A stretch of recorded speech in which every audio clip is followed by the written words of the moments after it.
মা আনা বিবাসিতি ইয়াদিয়া ইলাইকা লিআকতুলাক, তবুও আমি আমার হাত তোমার দিকে হত্যা করার জন্য আমি প্রসারিত করব না। সুবহানাল্লাহ, কেমন একটা মুত্তাকি ব্যক্তি ছিলেন, কেমন একটা আল্লাহওয়ালা ব্যক্তি ছিলেন। আসসালামু আলাইকুম ওয়া রাহমাতুল্লাহ, নাহমাদুহু ওয়া নুসাল্লি আলা রাসূলিহিল কারীম, আম্মা বাদ, ফাউযু বিল্লাহি মিনাশ শাইতানির রাজীম, বিসমিল্লাহির রহমানির রহিম। লা ইন বাসাত্তা ইলাইয়া ইয়াদাকা লিতাকতুলানি মা আনা বিবাসিতি ইয়াদিয়া ইলাইকা লিআকতুলাক ইন্নী আখাফুল্লাহ রাব্বাল আলামিন। সাদাকাল্লাহুল আযীম।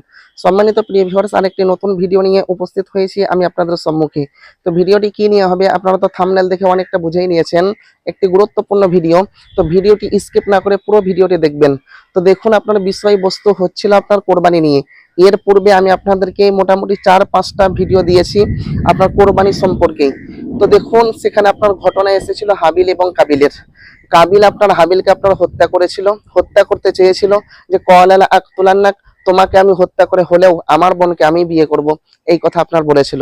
তখন আপনার হাবিল কি বলেছিল? ক্বালা ইন্নামা ইয়াতাকাব্বালুল্লাহু মিনাল মুত্তাকিন। তখন হাবিল বলেছিল অবশ্যই আল্লাহ রাব্বুল আলামিন মুত্তাকিদের কোরবানি কবুল করেন। আমি সে আপনার ঘটনার দিকে যাচ্ছি না। যখন আপনার কাবিল বলল হাবিলকে, যখন কাবিল হাবিলকে বলল যে আমি তোমাকে হত্যা করব, তখন হাবিল কি বলছে জানেন? পারা নম্বর 6, পৃষ্ঠা নম্বর 11, বাম দিকের পৃষ্ঠা, সূরার নাম হচ্ছে মাইদা।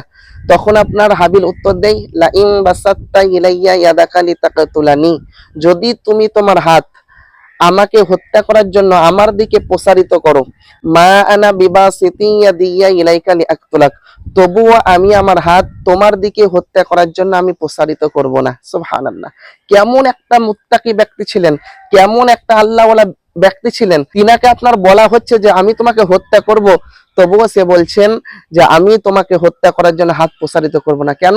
ইন্নী আখাফুল্লাহ রাব্বাল আলামিন, কারণ আমি সৃষ্টিকুলের রব আল্লাহকে ভয় করি। আজকে যদি আমাকে আপনাকে কেউ মারতে আসে, তো আমি আপনি কি করব বলুন?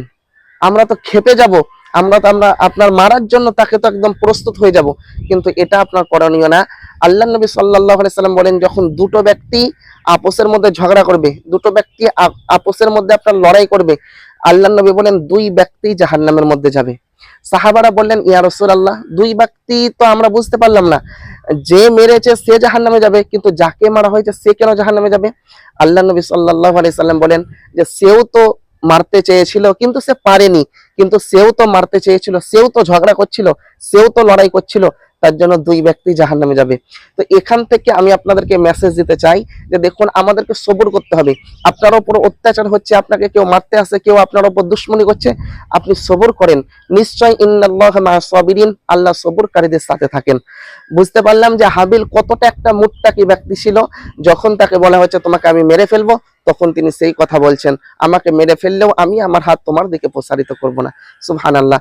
সম্মানিত প্রিয় ভিউয়ার্স, আর আমি ভিডিওটি বাড়াচ্ছি না, এর পরবর্তী ভিডিওতে আবার আমি বিস্তারিত তুলে ধরবো ইনশাআল্লাহ। এটা এখানেই থাক এই ভিডিওটি। দেখা হচ্ছে আপনাদের সম্মুখে নতুন কোনো একটি ভিডিও দিয়ে শীঘ্রই। ততক্ষণ আপনারা ভালো থাকুন, সুস্থ থাকুন, আমার জন্য দোয়া করুন। আসসালামু আলাইকুম ওয়া রাহমাতুল্লাহ।